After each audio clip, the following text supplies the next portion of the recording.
Вадим Осиповка 17 яш, күллиятның 3-нче курсында белем ала. Бүген ул хәрби комиссариатка шәхси карточкаларын алырга килгән. Егетнең хезмәт итү теләге зур. Я хочу служить в военно-морском флоте. Диңгез флотында хезмәт итәсем килә. Үзем теләп итәм. Әниемне, туган җиремне яклар өчен. Ну, для себя как бы. Районда хәрби хезмәткә чакыру комиссиясе башланды. Агымдагы елда 84 нурлатлы солдат куешын кияр дип көтелә. Беренче төркем 22 октябрьдә үк юлга кузгалачак. Башка еллардан аермалы буларак бер юлы 31 кеше китәчәк.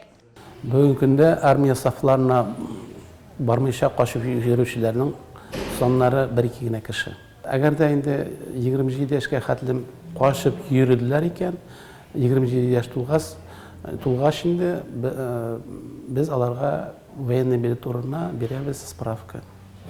Справка шундый содержание була инде ул. Справка дана такому-то в связи с тем, что он действительно военную службу не проходил, не имея на то законных оснований. Халык телендә ул була инде ул волчий билет. Аны эшкә урнашу, МВД системасына керү буенча да, ГАИга да, ГИБДДга да, пожарная службага да кереп булмаячак. И муниципальная службага да керә алмыйлар инде бар. И любой руководительгә килгәндә, алар хәзер любой руководитель военный билет сорый, эшкә урнашканда, военный билет урынына справка булганда, руководительнең карашы меняться итә инде, ул кешегә карата.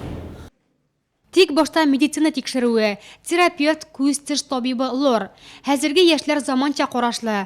Кайберәүләр тикшерү узарга хәтта адвокат белән килә ди белгечләр.